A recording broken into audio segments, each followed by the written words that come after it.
I've been receiving a lot of requests from people asking me about how they can prepare for the current affairs and general knowledge section of the IIM interviews, right? Because IIM interviews are notoriously tricky. They ask you trick questions that trip you up, and then you have this entire gamut of problems with current affairs, which is how do you read up on every single issue in the world that they can potentially ask you about. Easy answer is to say that, oh, go and read the newspapers, go and read magazines and be up to date. Harder answer that you actually require is how do I go about choosing which paper to read? How do I go about picking the topics in those newspapers that I should be reading up on a surface level, or how much should I read in detail, right? In this video, I'm basically trying to clear that up for you. The usual framework that I follow is creating a news stack or a newspaper stack, whatever you want to call it. A stack of maybe 3 to 4 publications which I read on a consistent basis, so that I, even if not completely up to date, I know most of the major events and topics that are being discussed at a global level and at a national level, which helps inform my conversation in general with people, but also helps me with interviews if I ever have to attend. First thing I want to talk about is essentially how do you sort of pick out the topics you should be pursuing for the general knowledge section of IIM interviews. One thing is try to cover all the topics that are relevant to your specific field of expertise or your career or whatever you've mentioned in your resume, right?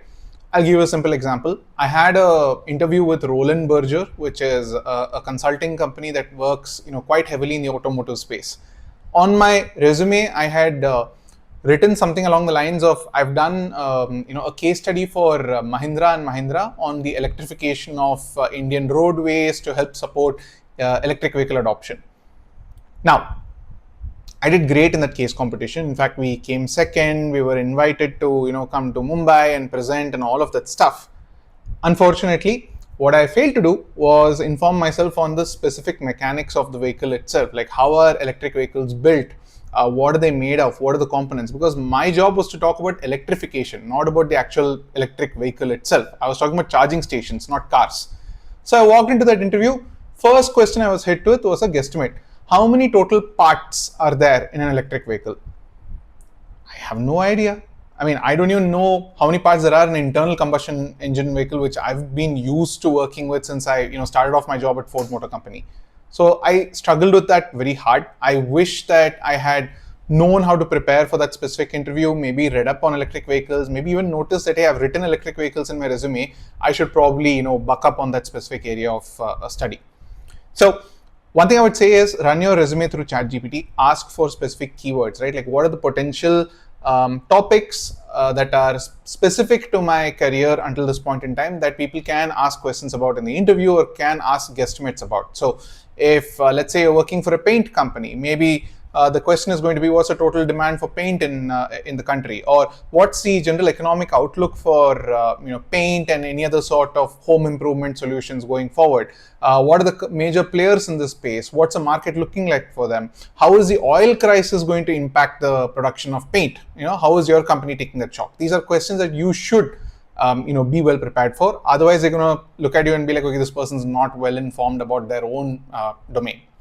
Now, let's move on to the actual topic of this video. I've given you enough examples, which is how do you learn to read newspapers rather than just listening to someone telling you you should read newspapers and just boiling the ocean to find a little bit of salt, right?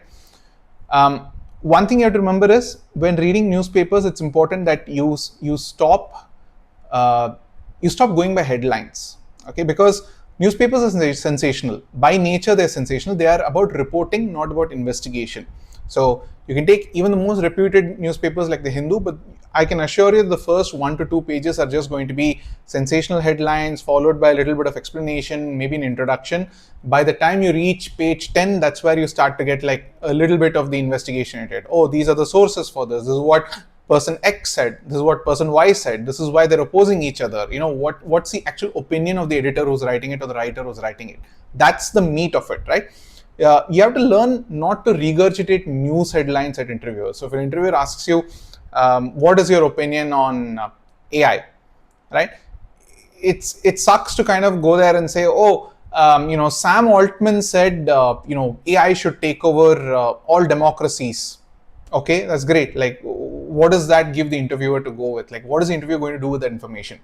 Rather, if you had gone and read a little bit further, you understand the context of what Sam Altman is saying. Maybe he's talking about constitutional AI, which is AI that has a constitution that's written by either the public in general or maybe a bunch of government bodies, just to try to make AI a little bit more democratic because a lot of countries are using it. The other thing you have to keep in mind is it's always important to have a position or stand. You need to shape your opinion. You can't just keep throwing facts at people and ask them to interpret it for you, because ultimate question will be, okay, what do you think after having read all of this? So my recommendation is read very few newspapers and magazines, choose them very specifically, read them thoroughly, and make sure that you have your own opinion on how things are going to progress. Third thing you have to keep in mind is every publication has a bias. Okay, the bias can either be right wing, left wing, centrist, center right. It's a whole spectrum of things. But that's the newspaper bias. There's also your own bias, your specific bias. For example, in my case, I'm all for liberalism in journalism and free speech and all of that stuff, which means I'll generally tend to dismiss any sort of concern that comes from somebody who's talking about the fact that, hey, maybe this is something people shouldn't be talking about and the government has a right to ban it, right? So it causes us to kind of tom very broad opinions like free speech should be protected above everything else, which, to people who are like-minded, it sounds great, but for people who might be sitting across in the panel with a completely different point of view, they might not agree with you. They might think your opinion is very shallow and that you're just like a little kid who's learned a new political opinion and is coming and spitting it out. So it's very important that you read against your bias also. So reading against your bias is essentially, if you're a left-wing person or if you're a right-wing person, try to read a publication that's on the opposite side of the spectrum, or at least try to read some counterfactuals which kind of, I won't say cast doubt on your assumptions, but at least say that, hey, I have this view, but there is a counter view which is also kind of valid, but for X, Y, and Z reasons, I don't think it's powerful enough to substitute whatever view I have right now. So the easiest way to go about doing all of this is to create something called a newspaper or publication stack. Okay, a publication stack, the reason I'm asking you to build it is because you don't have a lot of time before you have to go for the MBA interview, or you're probably preoccupied with work. You might be able to give maybe a maximum of 30 minutes to an hour, if you're very lucky, maybe 2 hours a day to reading out of your entire timetable of work, coming back from work, preparing for your GMAT, all of that stuff. It consumes time. So creating a newspaper stack ensures that you're not running after different publications or running after different topics which are completely disconnected and like not really doing a good job at preparation. So here's how I would sort of do it, right? So my newspaper stack is very simple. Look at stuff that, so your 80% of your newspaper reading should be centered around national issues. So, it's an Indian Institute of Management, which means that a lot of questions will have an India-centered bias on it. So anytime you take a topic, for example, AI, or let's take the oil crisis, or let's take Pakistan mediating between Iran and the US during this entire war that's happening, you need to kind of understand, so what? How is it going to affect India? How is it going to affect India? That's the kind of bent of mind you need to bring in when you're looking at any headline, right? So if somebody says that, hey, the Straits of Hormuz have been closed, and I don't know, a marine expeditionary force is headed to Karg Island to block off the export of Iranian oil. Okay, that's great. What's the impact on the world? What's the impact on India? That's the two lenses that you need to apply to this. Second thing is a simple framework called PESTLE, PESTLE. PESTLE stands for political, economic, social, technological, environmental, and legal. All right. I'll try to put these words somewhere in the comments, or maybe it'll be on the video itself as a form of a graphic. I haven't edited this, so I have no idea. Using this framework helps me because whenever I read something, I try to create so what questions. So if I read Straits of Hormuz have been blocked, what's the political turmoil that's being created by this? What's the economic issues that are being created by this? What are the social consequences of this, right? So social consequences might be something like, oh, the Houthis are, now attacking the Red Sea shipping. So how is this going to socially affect the countries that are in and around the Red Sea port? So Yemen, Oman, Saudi Arabia, how is it going to affect them? technological. Okay, now that oil supplies, 20% of oil supplies in the world have been blocked or cut off, and 95% of oil shipping from the Straits of Hormuz have been completely shut down. They've disappeared. What are the technological issues, developments, or revolutions that might be caused by this? So one simple thing to look at it is, hey, 20% of oil from the world is gone, which means maybe there'll be a push for renewable energy.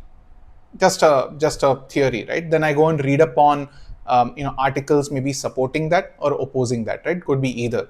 There might be people saying, oh, since that time, the number of contracts for, I don't know, wind farms has gone up in X, Y, and Z countries. Or I might read something that's contrarian. Like in my case, I read an article that said that the United States has diverted $1 billion of funds that was supposed to go to a company called Total Energy, a French wind farm company.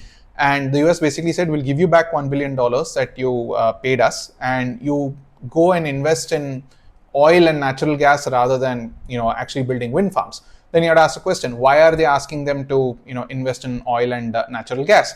It might be a political issue. Maybe Donald Trump thinks that, hey, Biden had all these wind farms, he invested in all of these wind farms, so I'm going to do the complete opposite. Or it could be something else.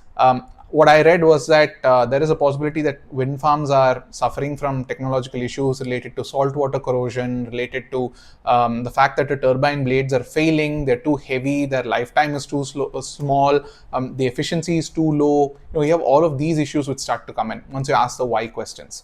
So to return to what I was kind of saying, so political, economic, social, technological, legal.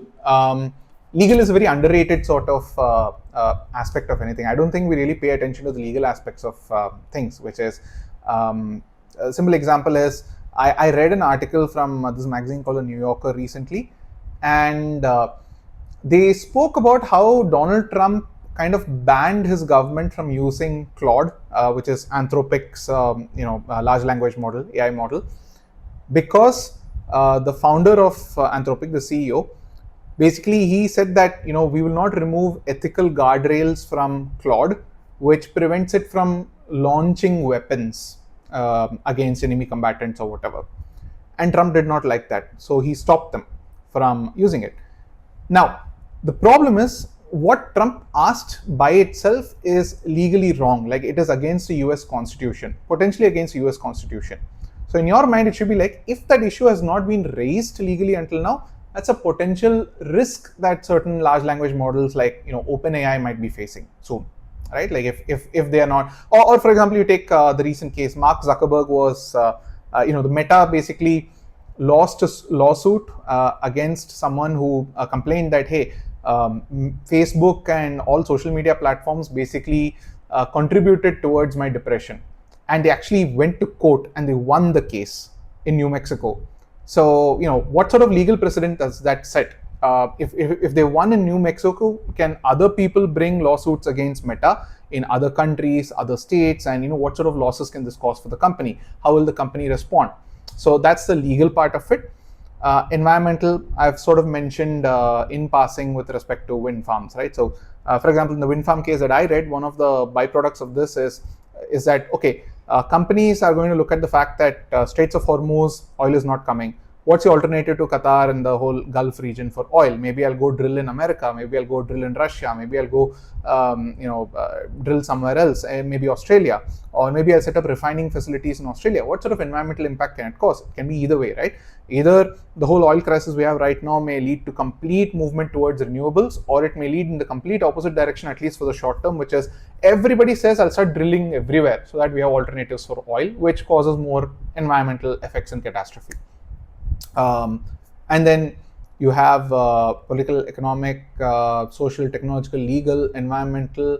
Yeah, I guess we've sort of covered that entire spectrum. It's just a lens for you to ask the right questions in order to go read the right stuff. That's all I'm saying, which is you can always add this, like, we can say PESTLE, add the names in ChatGPT and ask it to get a bunch of questions, which you can then go and try to answer by reading publications.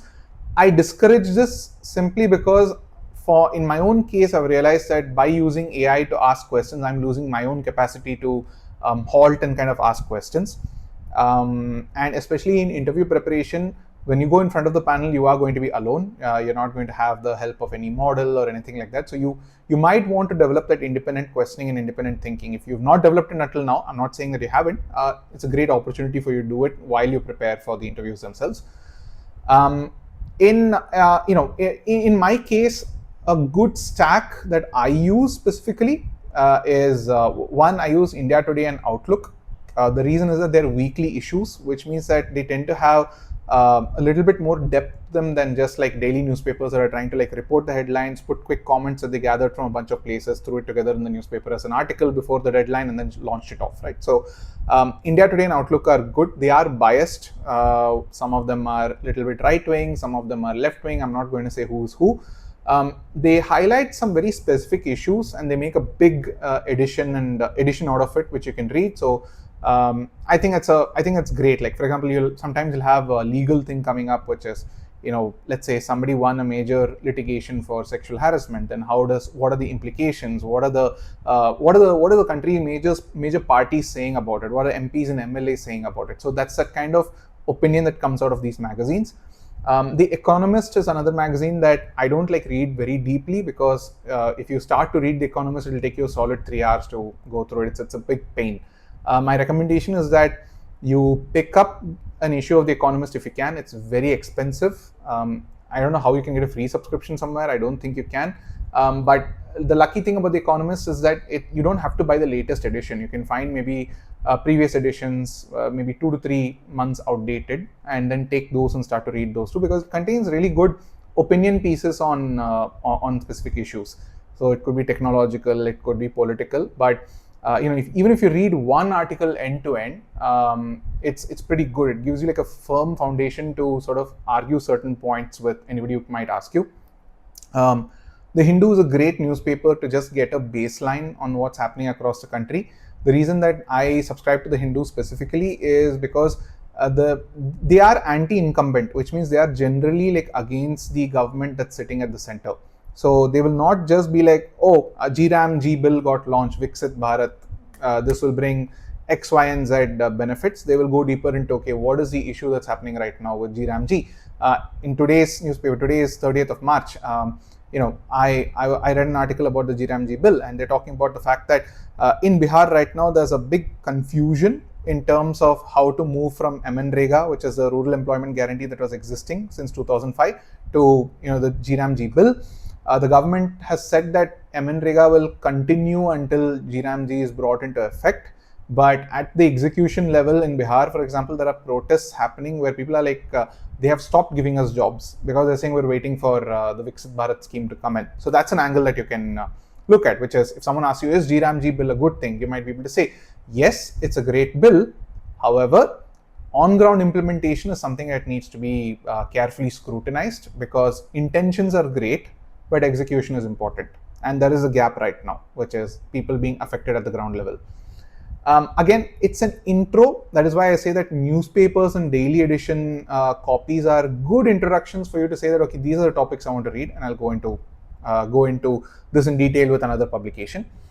The New Yorker, like I mentioned, I love the New Yorker particularly because it has very in-depth essays, like, 6 pages of essays about, I think, Anthropic. I was reading about Anthropic and the whole AI stuff. Will AI kill us, right? And they make a very good sort of argument for or against a specific issue. The only problem I find is they're a little pretentious, New York. So, the whole liberal-leaning, left-leaning stuff comes into it. The number of references I have to navigate through is tiring sometimes. But if you can just skim through any of the articles, find particular paragraphs of interest, highlight them, and kind of read them, great for you. I live in Singapore right now, so one newspaper I read to keep up to date on national level issues to some extent is the Straits Times. Straits Times is like one of Singapore's big newspapers. Only problem is Singapore is highly restrictive in terms of reporting. It is government controlled, so I don't just take it at face value. If I see something that's of interest, I try to go and read some other article on it from one of the other publications I've mentioned.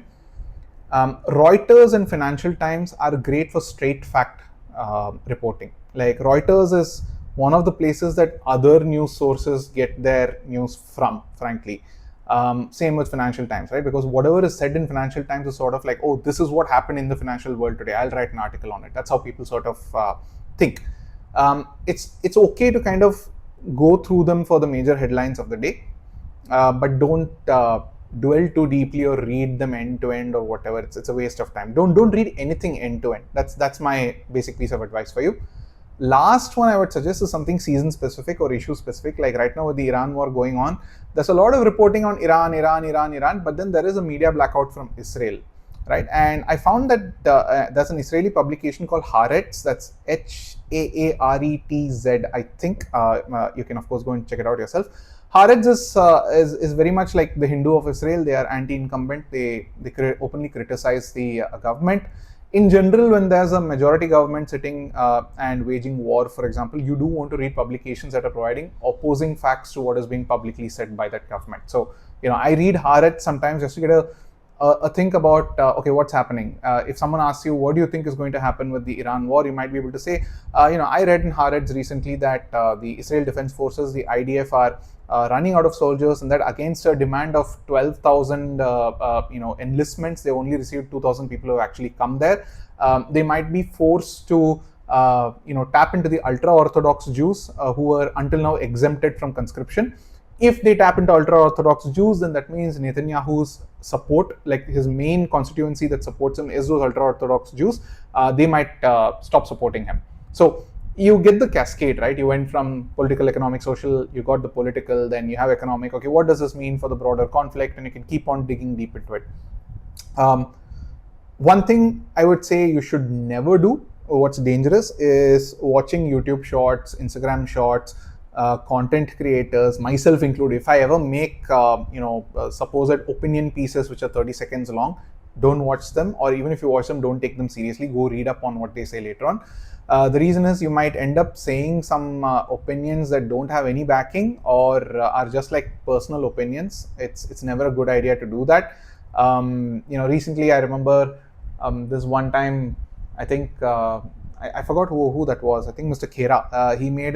He was talking about how the Dalal thing, right? Like someone said India is not a Dalal country, and then he said, we'll not go negotiate with Iran. We're not a Dalal country. And he's like, acha, so, when Ukraine war was happening, we went and negotiated, tab were we dalal. And, there was these big Sigma edits everywhere on YouTube about it. I read that, I'm like, oh my God, that's really great. Then I went and actually watched the actual full-length interview, and I'm like, my opinion changed a little bit. I'm not going to say what is what, keeping this channel little bit non-political.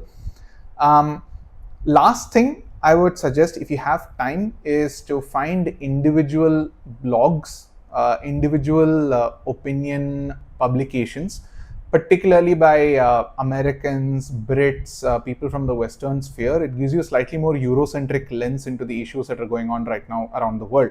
The reason I say that is because we're in a bubble that's very India-centered when we read. So if you read The Hindu, if you read if you read India Today, if you read any of this, there will be sort of a India-centric view.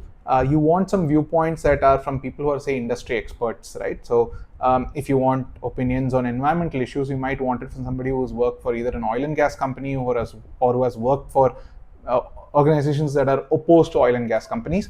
I tend to read individual blogs for that reason. I don't want to overload this conversation or this video with those specific blogs.